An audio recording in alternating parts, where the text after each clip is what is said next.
और घर में अपने ठाकुर जी की सेवा करें। ये देव यज्ञ, देव यजन, परमात्मा का यजन। अपने घर में भगवान की सेवा करने का अधिकार प्रत्येक मनुष्य को है।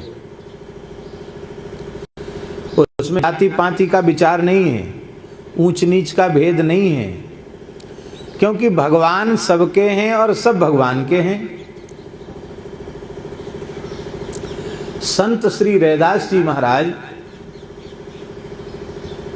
वे अपने घर में भगवान की सेवा करते थे। गंगा जी गए थे, एक गोल मटोल स्वरूप शिला उनको मिल गई, यही मेरे भगवान हैं, उनको भगवान मानकर वो पूजा करते थे। काशी के ब्राह्मणों ने विरोध किया, अरे बोले इसको पूजा नहीं करना चाहिए, ये तो चर्मकार है, जूती गांठता है, इसको पूजा करने का अधिकार नहीं।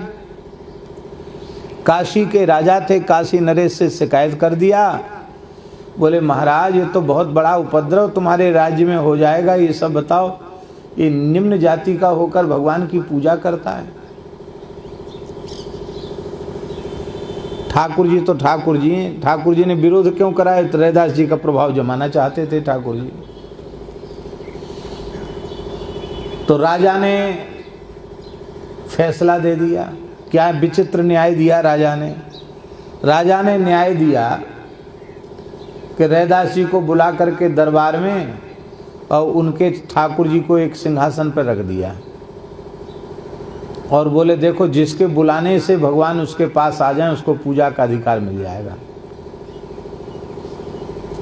ब्राह्मणों के बुलाने से उनके पास आ जाएं तो वो पूजा करें, और रैदास जी के बुलाने से रैदास जी के पास आ जाएं तो वो पूजा करें, और नहीं तो कोई पूजा नहीं करेगा। ये ठाकुर जी जमा हो जाएंगे राजकीय मंदिर में, किसी को नहीं मिलेंगे।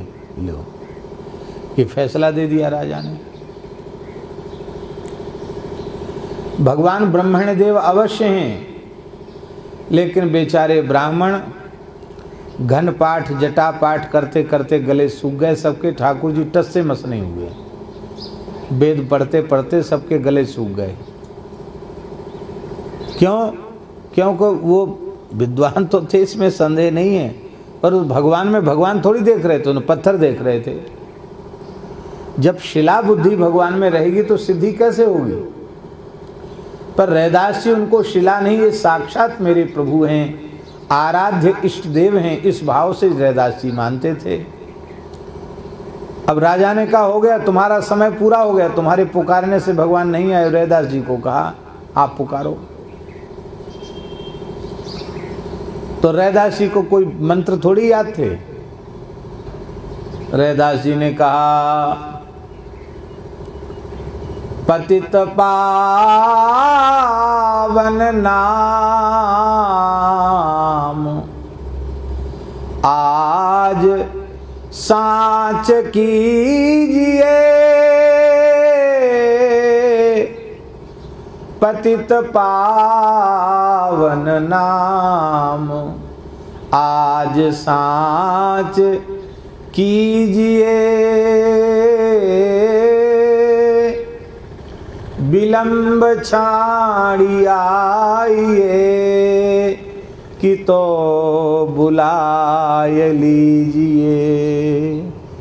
हे प्रभु, वैकुंठ गोलोक साकेत में आपका पतित पावन नाम सत्य नहीं होगा, आपका पतित पावन नाम तो यही सत्य होने वाला है। मेरे जैसे पतित को आप पावन कीजिए, आप आ जाइए मेरे पास, और आप नहीं आते हैं तो हमको इशारा कीजिए, मुझे बुला लीजिए।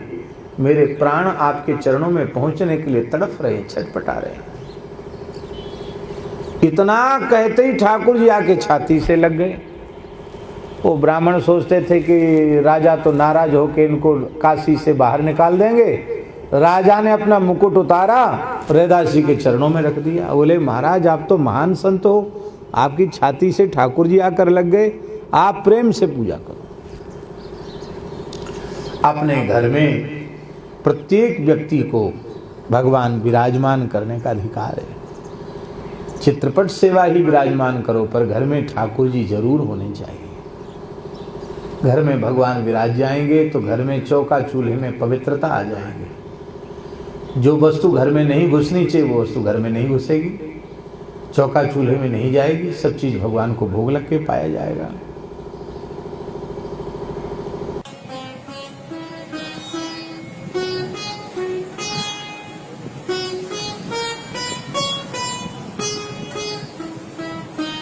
श्री सीताराम प्रतिदिन सत्संग एवं दर्शन के लिए श्री महाराज जी के ऑफिशियल चैनल को जरूर सब्सक्राइब करें।